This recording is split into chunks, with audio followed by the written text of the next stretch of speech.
मग आपण त्यांचं आयुष्य संपवणारे कोण आहोत? इंद्राणीच्या अशा जिवंत असण्याला काही अर्थ आहे? आपण त्यांची या त्रासातून सुटका करूया ना.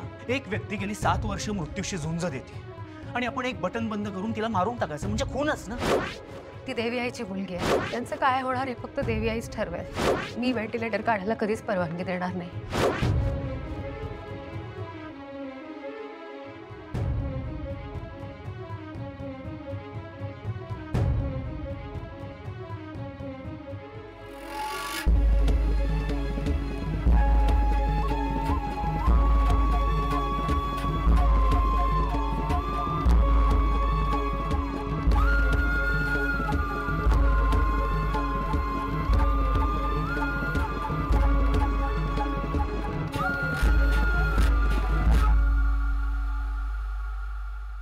हाताला काय झालं?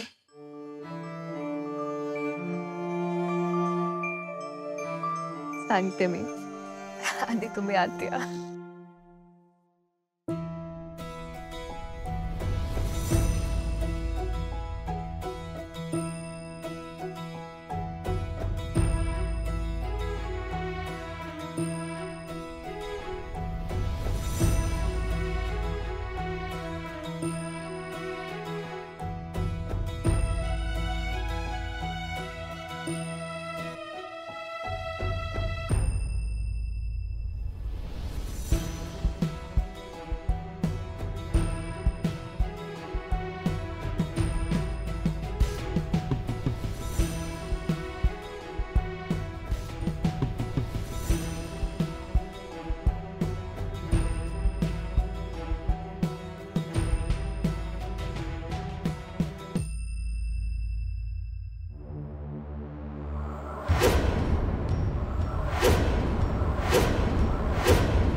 दे त्या बाळाला, नाही तर संपवून टाकेल हिला. हत्या.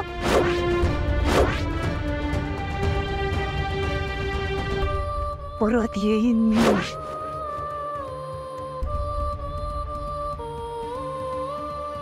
कंपनाला दे, नाही तर ठार करेन हिला. बाळ कुठे आहेत?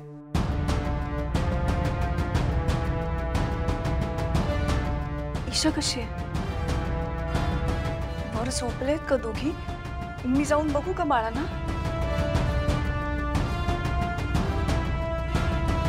आत्या, बाळ लहान राहिली नाहीयेत आता. दिवसभर घरभर नुसता दंगा सुरू असतो त्यांचा. पण आहेत कुठे दोघी?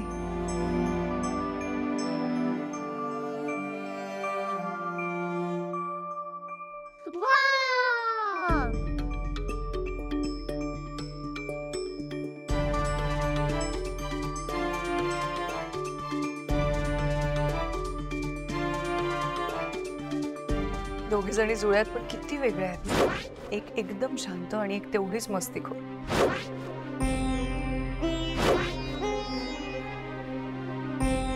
देवी आईचा आशीर्वाद आहे हा. 7 वर्ष झाली ना.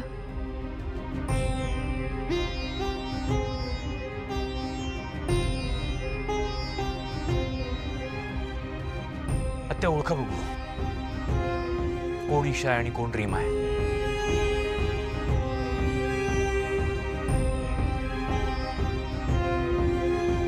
ही ईशा आणि ही रीमा.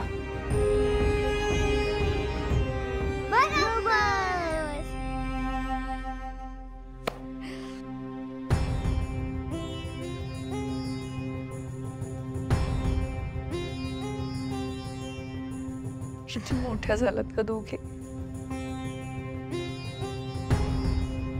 आजी, आईने सांगितलं की तू खूप छान छान गोष्ट सांगतेस. सांगशील ना मला छान गोष्ट? ईशा, रीमा, तुम्ही आत्या आजीला तुमचे पोएम म्हणून दाखवणार होतात ना? हो.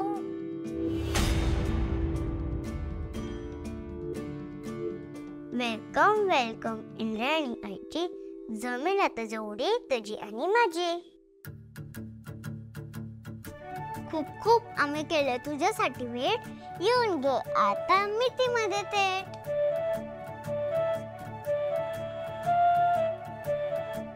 सांगशील ना आम्हाला छान छान स्टोरी लपून खाऊ चॉकलेट शेअर करून थोडी.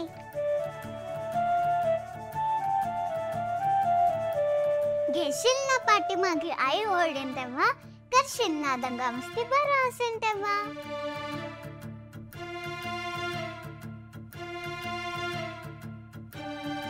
केतकी आजी, इंद्राणी यांची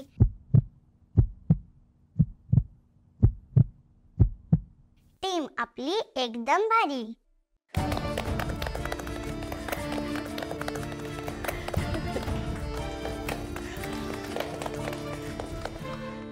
छान. वा.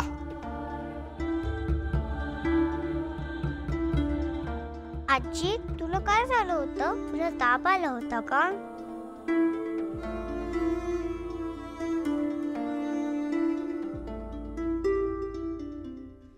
ईशा, रीमा, आत्याजी आत्ता झालेत ना हॉस्पिटलमधून. लगेच प्रश्न विचारून दमवू नका त्यांना. थोडा वेळ आराम करू देत त्यांना. अरे 7 वर्ष आरामच तर केलाय. असू दे, बोलू दे त्याला. हो, पण डॉक्टरनी स्पष्ट सांगितलंय, जरी तुम्ही घरी आलात तरी तुमच्या अंगात थोडा विकनेस असणार आहे काही दिवस तरी. हो, त्यामुळे आत्या प्लीज जरा आराम कर. आजी सांग ना तुला काय झालं होतं?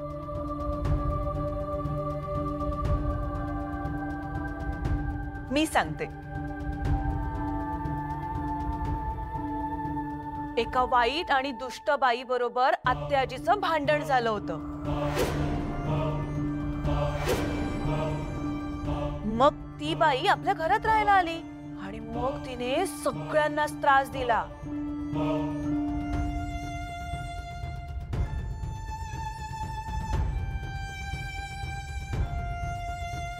मग काय, इंद्राणी आत्याजीने तिच्या बरोबर फाईट केलं. डिशूम डिशूम डिशूम अशी फायटिंग सुद्धा झाली आणि त्या फायटिंग मध्ये आत्याजीला लागलं.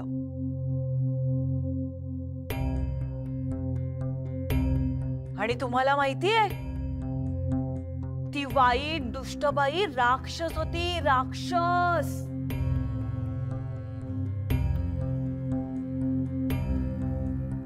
राक्षस?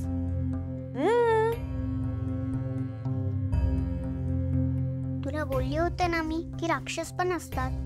हो, आणि त्या राक्षसापासून आपल्या घरातला ना खूप खूप त्रास झाला होता. फाल्गुनी, आधी अरे मुलींना पण कळू दे ना, नाहीतर ते सतत प्रश्न विचारत राहतील. थांब जरा. बरं, हा नंतर काय झालं माहितीये, ती बाई सारखा त्रास देत होती, त्यामुळे सगळे घाबरत होते. पण आत्याजी कधीच घाबरली नाही. तिने फाईट केलं. खरंच तू त्या राक्षसाशी फाईट केलीस? हो.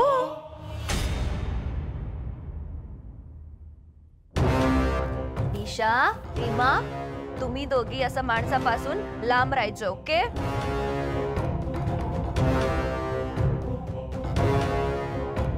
आजी तो राक्षस आता आम्हाला काहीच नाही करणार ना? नाही नाही, काही करणार नाही तो तुम्हाला. तुम्ही घाबरायचं नाही. मी आले ना परत. अशा वाईट माणसांना मी तुमच्यापासून लांब ठेवेन.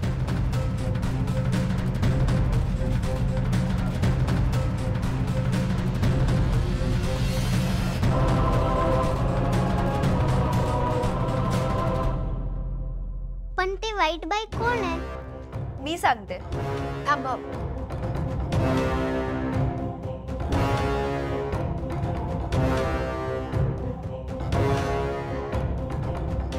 आत्या आत्ताच आल्यात घरी. आल्या आल्या हे सगळे विषय नको ना, त्यांना त्रास होईल. आत्या तुम्ही आराम करा. फाल्गुनी,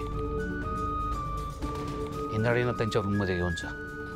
भाऊजी, यांच्या रूम मध्ये थोडासा पसार आहे, म्हणजे आवरायचं राहिलंय. मी पटकन आवरते. तोपर्यंत तुम्ही आईंच्या रूम मध्ये थांबा. चला. पण त्या रूम मध्ये तर ईशा, रीमा, मी तुमच्यासाठी चॉकलेट्स आणले आहेत. ये! पण आपण रूम मध्ये जाऊन चॉकलेट्स खायची आहेत. आत्याजी आत्ता झाली आहे ना, तिला आराम करू दे. चला चला चला चला.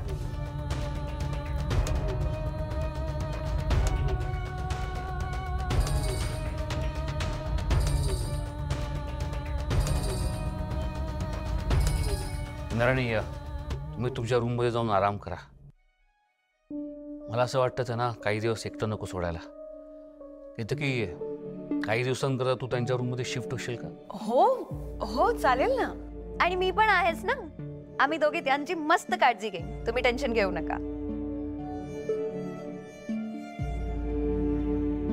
नको, उगाच कशाला, मी तुम्हाला अडचण होईल ना. इंद्राणी ताई, अहो काय बोलताय, कसली अडचण? उलट मी तर म्हणते आपण तिघी मिळून ना खूप गप्पा मारूया. 7 वर्ष काय काय घडलं ना, मी सगळं सांगेन तुम्हाला.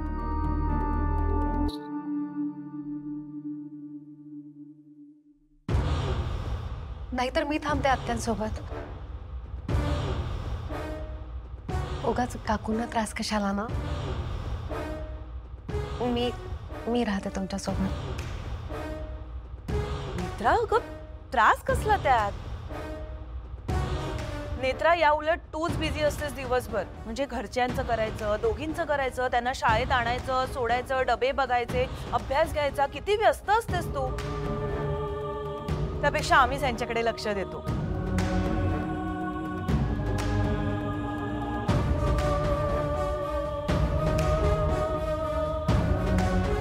आणि मला सांग, तुला काय वाटतं, तुलाच फक्त यांची काळजी आहे?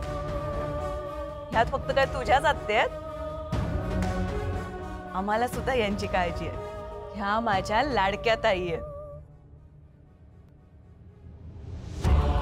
आणि माझ्या आत्या सासू माझे. चला आराम करा. सावकाश.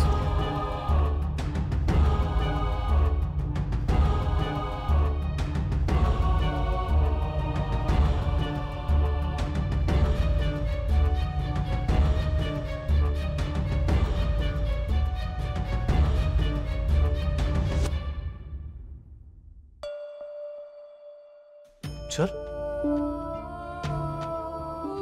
मी मैथिली मावशींना भेटून येते. त्यांनी हे सगळं ऐकलं असेल तर त्यांना खूप त्रास झाला असेल.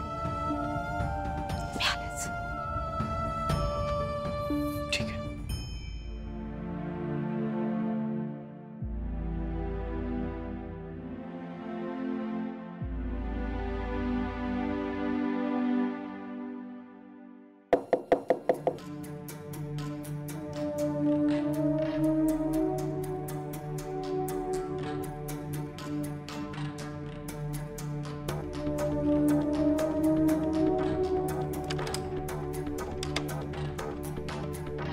मावशी, मावशी, मला खूप भीती वाटते. मावशी, तुम्ही आधी शांत व्हा. इंद्राणी आत्याने तुम्हाला बघितलं तर त्या काय बोलतील, कशा वागतील याची भीती वाटणं साहजिक आहे. पण तुम्ही शांत व्हा ना. मला हे घर सोडून निघून जायला हवं. नाही मावशी, खरंच सांगते प्लीज. तुला कळतंय का? त्यांना जेव्हा कळेल तेव्हा त्या किती चिडतील. आणि मी त्यांच्या समोर आल्यानंतर काय काय काय भयानक घडू शकतं याची कल्पना आहे का तुला? तुम्ही नका ना असं काहीतरी विचार करू. नाहीतर मी खरंच सांगते अगं. मला सांगा, कधी ना कधी हा दिवस उजाडणारच होता ना. तुम्ही बोलताय ते अगदी योग्य आहे. कदाचित इंद्राणी आत्या चिडतील, पण आपण त्यांना समजावूया. हा चला. नाही आई, नाही नेत्रा. मावशी, ऐक ना माझं. त्या आत्ताच हॉस्पिटलमधनं आल्या आहेत. त्यांच्यात विकनेस असेल, त्यांना बरं नाही वाटत आहे अजून. मला त्यांना त्रास होईल अशी कुठलीच गोष्ट करायची नाहीये नेत्रा. बरं ठीक आहे, पण मग त्यांनी थोडा वेळ आराम केला की मग मी त्यांना कल्पना देते. नाही, घाई करायला नको. त्यांना जरा सेटल होऊ दे, त्यांना बरं वाटू दे. मग जेव्हा खरंच वेळ येईल ना त्यांच्या समोर जायची, तेव्हा ठरवूया काय करायचं. पण तोपर्यंत त्यांना हे कळायला नको की मी ह्याच घरात राहतेय.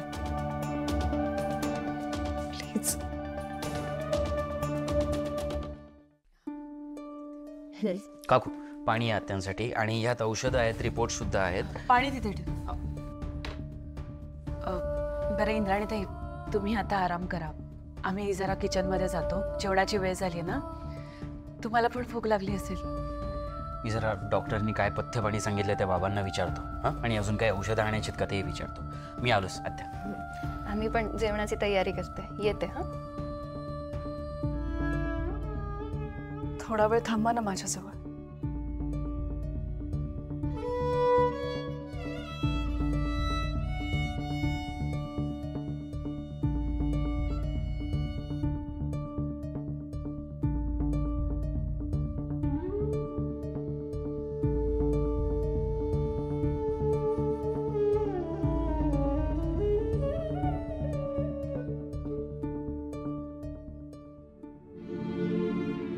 बरं झालं तू पण आलीस. इथे बसा ना माझ्याजवळ, बोला माझ्याशी.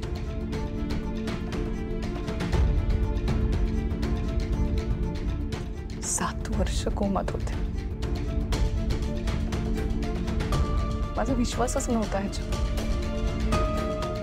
जेव्हा मुलींना मोठं झालेलं बघितलं ना, तेव्हा विश्वास बसला. हो, पटकन मोठी होतात ना मुलं. शुद्ध आल्यावर मला कळलं की मी 7 वर्ष कोमात होते. आणि तेव्हापासून फक्त एक प्रश्न माझ्या समोर आहे.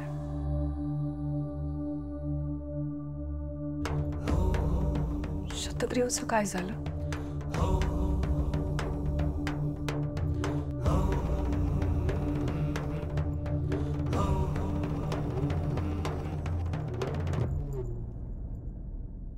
सांगा ना मला, काय झालं शतग्रीवचं? तुम्ही सगळे सुखरूप आहात ह्याचा अर्थ शतग्रीवचा अंत झाला असणार, हो ना? सांग ना मला, कसा झाला अंत त्याचा? सांग आत्या सासू मला काय झालं ते. बस ना, बस बस बस. सांग. आत्या, आत्ताच आलात तुम्ही. आल्या आल्या या सगळ्या विषयांवर चर्चा नको ना. ज्या शतग्रीवमुळे मी 7 वर्ष कोमात होते, त्याचं काय झालं मला कळायला हवं. मी तुम्हाला सगळं सांगणार आहे. फक्त आत्ता नको एवढंच मी म्हणते. माझं ऐकायला एवढं बरं. उलट आता तर तुम्ही छान छान गोष्टी तयार करा ईशा आणि रीमाला सांगायला. गोष्टी सांगितल्या नाही ना तर त्या सोडणार नाहीत तुम्हाला. सांगेन त्याला गोष्ट. इंद्राणीताई, तुमच्या गोळ्या घ्यायची वेळ झाली ना. काकू मला काय नाही देत. चालेल, आम्ही आलोच किचनमध्ये, तयारी करतो जेवणाची.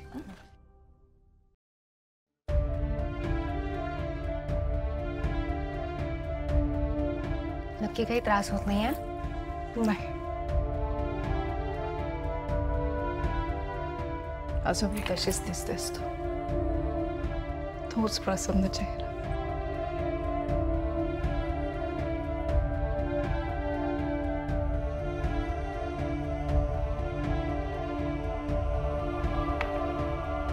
संसार मानवलाय तुला. आत्या, माझ्यासाठी, माझ्या मुलींसाठी, या घरासाठी तुम्ही आयुष्याची 7 वर्ष मोजली. तुमचे तुमचे खूप खूप उपकार आहेत तो माझ्यावर. मी कधीच विसरणार नाही. मी कधी परतफेड सुद्धा करू शकणार नाही. तुझी आत्या असले, मैत्रीण असले, तरी आपल्यात ना आई मुलीचं नातं आहे. आणि ह्या नात्यात उपकार नसतात.